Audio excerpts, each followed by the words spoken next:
What's up, boxing land? What's up, boxing freaks? Here to talk to you today about Malignagi versus Adrian Broner. My thoughts on the lead up to the fight, my thoughts of the fight, and my thoughts of each fighter.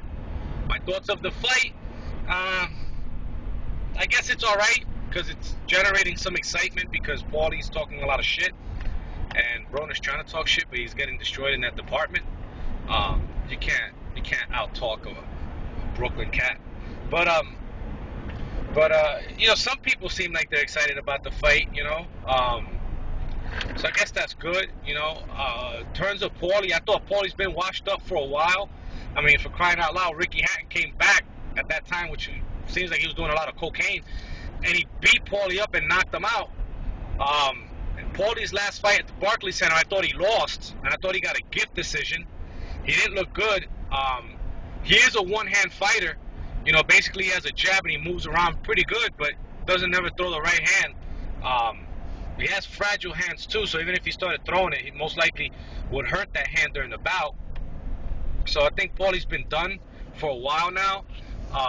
Broner is a very good fighter. He's good defensively. He's good offensively. Still a lot of questions about Broner, and questions about that chin. I heard from some people who grew up with him that he used to get dropped a lot in sparring.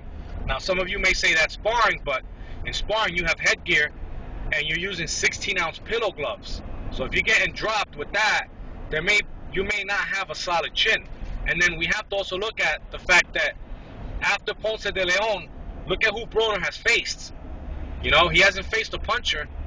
So, I just have questions there. I'm not saying that he doesn't have a chin. I'm just saying that we'll sooner or later find out, but we won't find out with him facing Paulie.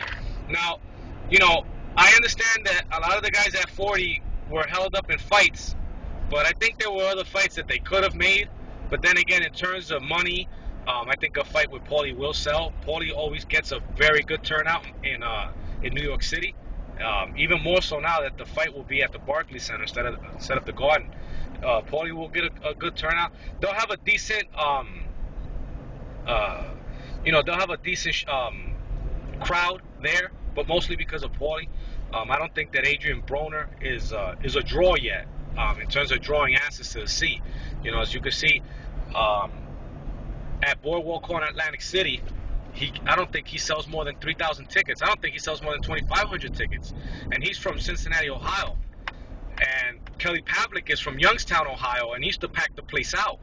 So I don't think he's a draw yet. But the fight, I see Broner stopping Paulie. I don't see anything that Paulie could do besides move around and jab Broner all night. And eventually, Broner knows that Paulie doesn't have any punching power to hurt him.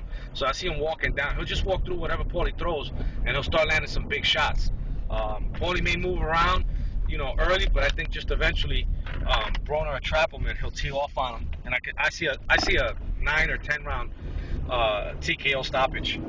So it's my take on the fight. Afterwards, I like to see Paulie retire.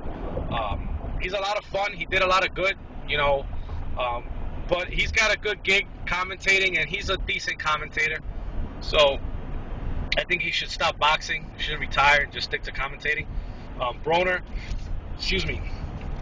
after this fight, we'll still have the same questions about him, and we'll see what happens. I predict he'll go to 40 and fight for the WBC junior welterweight title, being that I believe that Danny Garcia is going to move up to welterweight to maybe get a tune-up fight at welterweight and then possibly face Mayweather later on.